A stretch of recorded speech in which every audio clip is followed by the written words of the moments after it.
السلام علیکم ورحمۃ اللہ وبرکاتہ۔ ناظرین کرام، امید کرتا ہوں آپ لوگ خیریت سے ہوں گے۔ اللہ آپ لوگوں کو خوش رکھے۔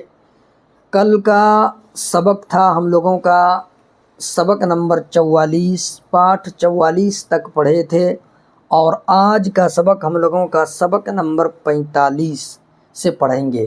تو چلیے پھر اپنا سبق شروع کرتے ہیں۔ اس سے پہلے آپ تمام بھائی بہن سے ایک چھوٹی سی گزارش ہے، جو بھائی ابھی تک لائک نہیں کیے ہیں لائک کر دیجئے گا، اور سبسکرائب کر کے آل والے بٹن پر دبا دیجئے گا، تاکہ جب بھی ہم کوئی ویڈیو اپلوڈ کریں گے تو سب سے پہلے وہ ویڈیو آپ تک پہنچے گی اور آپ آسانی کے ساتھ شروع سے پڑھ سکیں گے۔ تو چلیے پھر ہم اپنا سبق شروع کرتے ہیں۔ بسم اللہ الرحمن الرحیم۔ پودا، دیکھیں یہاں لکھا ہوا ہے پودا۔ دیکھو یہ پیڑ خود زمین پر اگے ہیں، ان میں کوئی تو چھوٹا اور نرم ہے۔ دیکھو یہ پیڑ خود زمین پر اگے ہیں، ان میں کوئی تو چھوٹا اور نرم ہے، جیسے گیہوں کا، جوار کا، کپاس کا، یہ سب پودے کہلاتے ہیں۔ جیسے گیہوں کا، جوار کا، کپاس کا، یہ سب پودے کہلاتے ہیں۔ کوئی بڑا اور سخت ہے، جیسے نیم کا، پیپل کا، سنترا کا درخت کہلاتے ہیں۔ کوئی بڑا اور سخت ہے، جیسے نیم کا، پیپل کا، سنترا کا درخت کہلاتے ہیں۔ آؤ گیلی زمین میں سے ایک پودا اکھاڑیں۔ اوہو، آؤ گیلی زمین میں سے ایک پودا اکھاڑیں۔ اوہو، اس کا ایک حصہ تو زمین کے اندر ہی تھا۔ دیکھو جو حصہ زمین کے اوپر تھا اس کا رنگ تو ہرا ہے، اور جو زمین کے اندر سے نکلا وہ پیلا ہے۔ اس پیلے حصے کو جڑ کہتے ہیں۔ جڑ زمین کے اندر رہتی ہے اور وہیں بڑھا کرتی ہے۔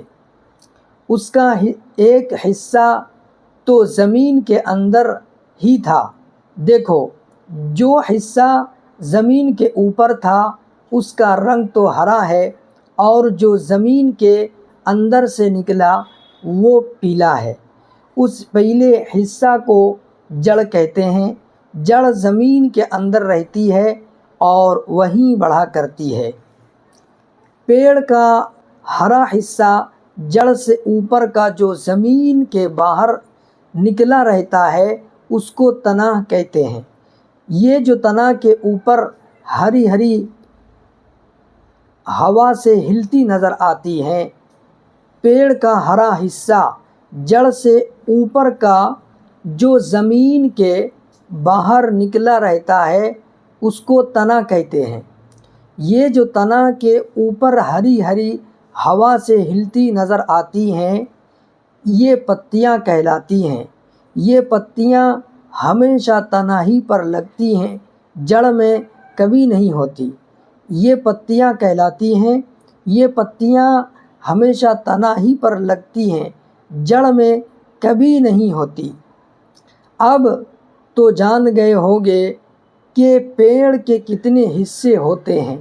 جی ہاں، 3۔ نمبر 1 جڑ، نمبر 2 تنا، نمبر 3 پتیاں۔ اب تو جان گئے ہوگے کہ پیڑ کے کتنے حصے ہوتے ہیں۔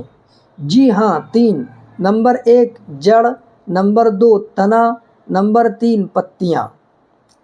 تنا پر پتیوں کے علاوہ پھول اور پھل بھی لگتے ہیں۔ پھولوں میں دانے ہوتے ہیں جن کو بیج کہتے ہیں۔ تنا پر پتیوں کے علاوہ پھول اور پھل بھی لگتے ہیں۔ پھولوں میں دانے ہوتے ہیں جن کو بیج کہتے ہیں۔ موسم اور فصلیں۔ موسم اور فصلیں۔